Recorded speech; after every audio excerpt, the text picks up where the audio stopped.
Senab 2026, São José do Rio Pardo recebendo o rei do agro. Seja bem-vindo, Carlos Andrioli, aqui conosco. Muito obrigado, né? Uma honra estar aqui falando num segmento e num evento tão importante para o agro brasileiro, né? Falar de beterraba, falar da cultura do agro, não somente beterraba, mas a cultura de São José do Rio Pardo, região aqui muito rica. É com muito orgulho que eu saio de Santa Catarina para vir aqui, né? Falar nesse canal de comunicação. E também amanhã não, tem que cortar isso aí, né? Porque daí não pode falar amanhã, né? E também na minha palestra que eu vou dar aí sobre otimismo no agro. E quando você vem de Santa Catarina e ganha o Brasil, né, através das redes sociais, tem uma trajetória nisso, né? Você não chegou diretamente como o rei do agro. Como isso começou, Carlos? É muito legal eu abordar, porque as pessoas têm conhecimento mesmo. Poxa, quem é esse cara? Esse cara é rei? Pô, como surgiu, né? O rei do agro, ele foi uma ideia de entregar informação e conhecimento ao produtor rural. Eu falar simplesmente Carlos Andrioli seria algo que seria muito pessoal. E eu não quero que seja pessoal, eu quero que seja isso a nível nacional e a nível popular. E aí quando eu falo do rei do agro, né, que surgiu, foi numa ideia mesmo de me comunicar com o produtor rural, com o fazendeiro, com o investidor rural, com o agricultor, né, pequeno, médios e grandes. Então, essa trajetória de influenciador ou mesmo de um comunicador, que eu acho que até prefiro ser chamado de um comunicador do que um influenciador, né? Porque a minha ideia não é influenciar e sim me comunicar, mas abordar informações atuais relacionados à energia, à água, ao clima, que a gente está tendo aí mudanças, a parte política, as mudanças de financiamento, os principais desafios e as oportunidades principalmente. Então, isso tomou uma proporção muito grande a nível nacional, que eu fiquei conhecido e mais de 250 milhões de visualizações relacionados a conteúdos técnicos, né, e educativos. Eu não trabalho, a minha parte não é a parte do humor, mas é uma parte técnica. Então, a minha filosofia e o meu nicho de mercado é a parte técnica. E aí eu até tenho um livro de vendas chamado Estratégias de Vendas em Energia no Agronegócio. Então, acabei também assumindo um papel de escritor e publiquei esse livro aí no intuito de fazer com que o agro brasileiro seja mais valorizado. Esse é o principal ponto que surgiu o Rei do Agro, da voz.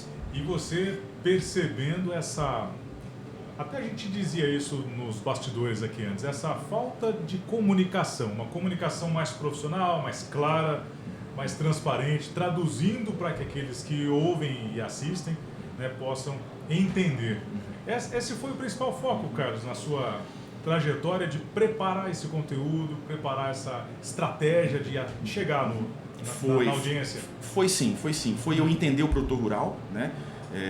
Filho de fazendeiro, então eu estive em fazendas e estive em propriedades, entendendo as dificuldades e os desafios, né? É muito bonito a gente hoje falar do sucesso do produtor. O produtor tem dinheiro, o produtor ele é rico, o produtor é bilionário, mas como que foi feito isso? E a gente está generalizando, a gente está fazendo isso de maneira em que todos estejam incluídos nesse pacote.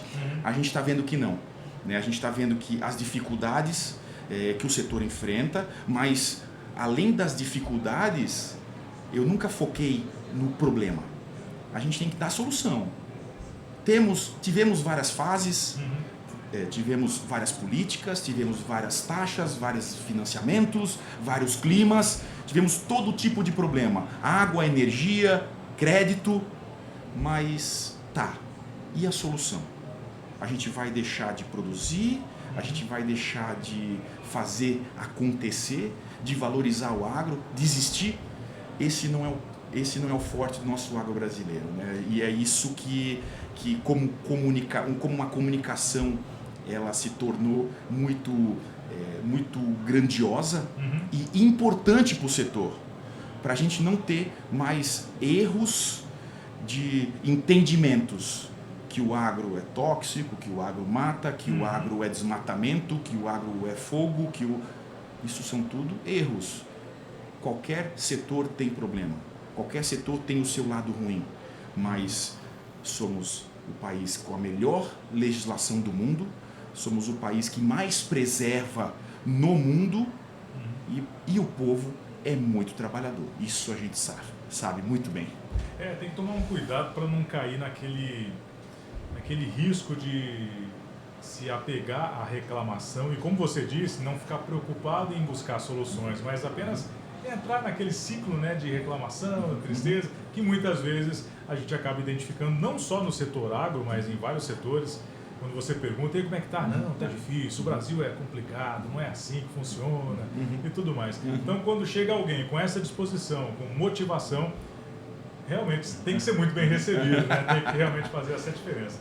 E Carlos, para quem vai assistir a sua palestra, para quem assistiu, porque esse conteúdo está sendo produzido durante o período aqui do evento, o que esperar da sua fala, né, no Senabe 2026 e como foi para você receber esse convite, descobrir o evento e tudo mais? Olha, eu recebi esse convite de uma maneira muito inusitada, digamos. Eu fiz vários conteúdos que viralizaram, foi uma comunicação muito ampla no cenário nacional. E quando eu recebi, eu fiquei muito feliz, né, por entender que aqui a gente está falando muito de pequenos e médios produtores rurais. A gente não está falando de grandes produtores, grandes latifúndios, né, diferentes de outras regiões, como o Centro-Oeste ou mesmo o Nordeste. Né? A gente está falando de pequenos e médios. Só que, quando a gente fala de pequenos e médios, a gente fala de uma quantidade de produtores muito maiores. Né? E esse convite que veio para palestrar foi exatamente pela minha forma de me comunicar. Hoje eu falo do otimismo no agro. Eu falo do otimismo no agro em 2026.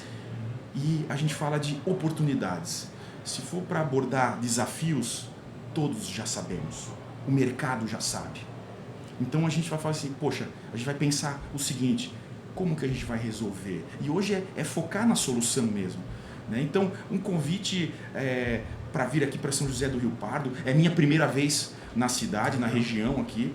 E, poxa, fiquei muito honrado da participação.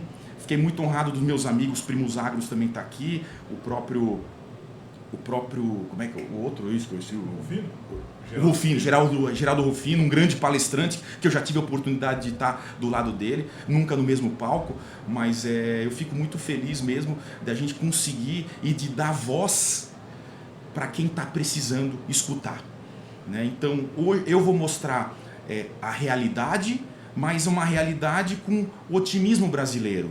E não estou falando aqui de falar para o produtor como uma enganação, não. É uma realidade hoje que a gente vive, mas tem gente, enquanto uns estão chorando, outros estão vendendo lenço.